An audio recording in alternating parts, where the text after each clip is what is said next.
सुप्रभात मेरे विद्यार्थी भाई बहन।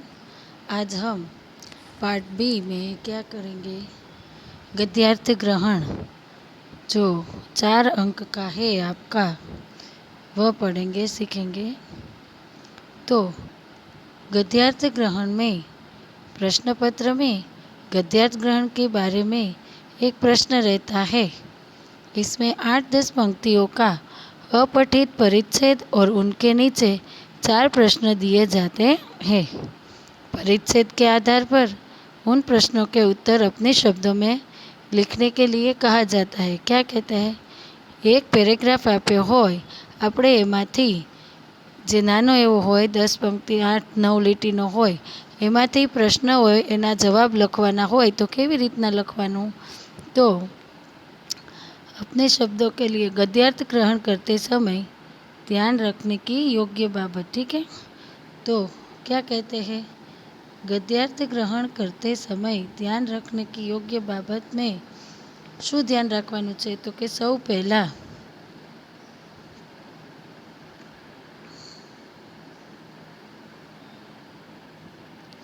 परिच्छेद के भाव को समझकर अपनी भाषा में प्रश्नों के उत्तर लिखने चाहिए। જે પેરેગ્રાફ છે એનો શું કહેવા માગે છે, ભાવ કો समझ कर એટલે કે સમજીને जो विद्यार्थी उत्तर के रूप में मूल परिच्छेद की 2-4 पंक्तियाँ जो कि त्यो लिख देते हैं, उन्हें अच्छे अंक नहीं मिलते। શું કીધું? જો વિદ્યાર્થી નહીં બેઠો ને બેઠો ઉતારો કરવાનો હોય, જો એ પંક્તિયા જે છે સવાલ હોય આગળ આપણે શીખીએ એટલે હમણાં કહું એવી રીતના તો એને માર્ક મળે નહીં। परिच्छेद को 1-2 बार ध्यान से पढ़िए। સૌ પહેલાં શું કરવાનું? તો કે પેરેગ્રાફને 1-2 વાર વાંચવાનો। उत्तर की कच्ची रूपरेखा तैयार कीजिए। જવાબને કેવી રીતના લખવો, છાવરીને કચ્ચી રૂપરેખા એવી તૈયાર કરવાની છે, કાચી એમ મનમાં। अपेक्षित उत्तर संक्षेप में और सरल भाषा में लिखिए। જેટલું જોઈતું હોય એટલું જ આ પંક્તિમાંથી પેરેગ્રાફમાંથી લઈ અને संक्षेप એટલે થોડું અને सरल એટલે કે સરળ ભાષામાં લખવું। परिच्छेद का मुख्य विचार या भाव समझकर संक्षिप्त, उचित और आकर्षक शीर्षक दीजिए। શું કરવાનું છે? તો કે પેરેગ્રાફનો મુખ્ય વિચાર અને ભાવ સમજીને નાનો, યોગ્ય અને આકર્ષણ शीर्षक પણ એને આપવાનું છે। उत्तर में वर्तनी, विराम चिन्ह आदि की और भी ध्यान दीजिए।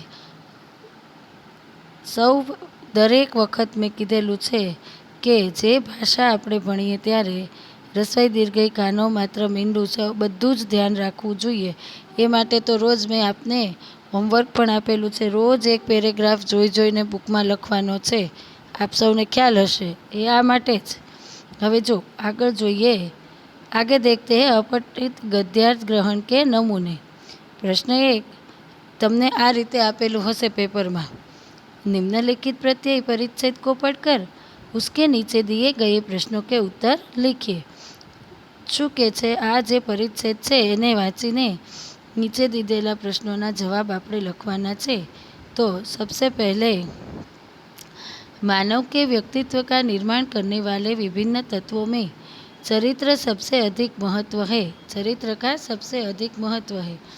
चरित्र एक ऐसी शक्ति है कि जो मानव जीवन को सफल बनाती है। चरित्र की शक्ति ही आत्मविश्वास और आत्मनिर्भरता उत्पन्न करती है। चरित्र मनुष्य के क्रियाकलाप और आचरण के समूह का नाम है। चरित्र रूपी शक्ति के सामने पाश्विक शक्ति भी नष्ट हो जाती है। चरित्र की शक्ति विद्या, बुद्धि और संपत्ति से भी महान होती है। इतिहास इस बात का साक्षी है कि कई चक्रवर्ती सम्राट धन, पद, वस्तु और विद्या के स्वामी थे, परंतु चरित्र के अभाव में अस्तित्व विहीन हो गए।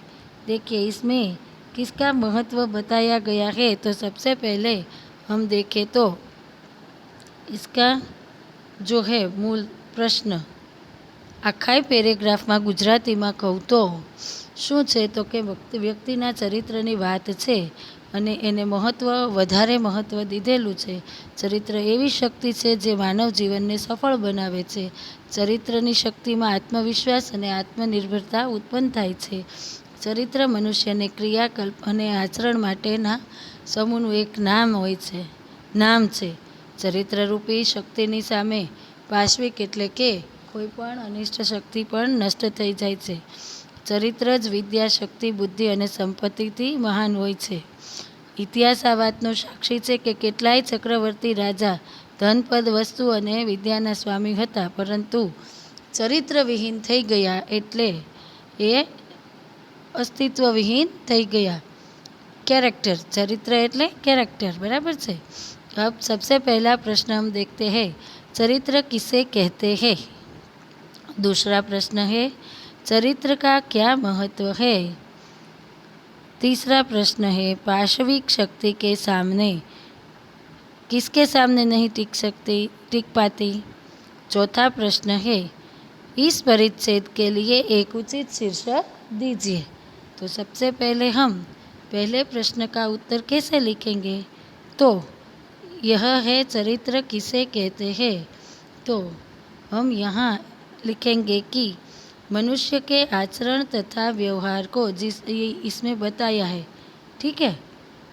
मनुष्य के आचरण तथा व्यवहार को चरित्र कहते हैं, अर्थात मनुष्य के सद्गुणों के समूह का नाम ही चरित्र है. दूसरा प्रश्न है, चरित्र का महत्व क्या है.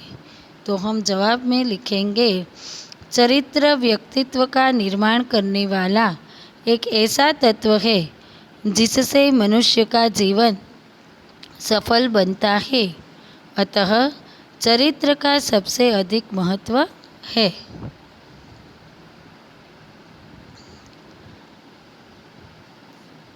फिर तीसरा प्रश्न है, पाशविक शक्ति किसके सामने नहीं टिक पाती.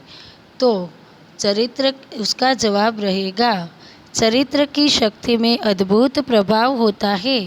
पाशविक शक्ति सच्चरित्र के सामने नहीं टिक पाती. फिर चौथा प्रश्न रहा, इस परिच्छेद के लिए उचित शीर्षक दीजिए. तो उसका जवाब है, मानव जीवन में चरित्र का महत्व. ठीक है मेरे विद्यार्थी भाई बहन, ये हमारा पहला जो है परिच्छेद वह संपूर्ण हुआ. आपको ये लिखना है अपनी फेयरबुक में. कल हम दूसरा गद्यार्थ ग्रहण करेंगे. ठीक है, धन्यवाद.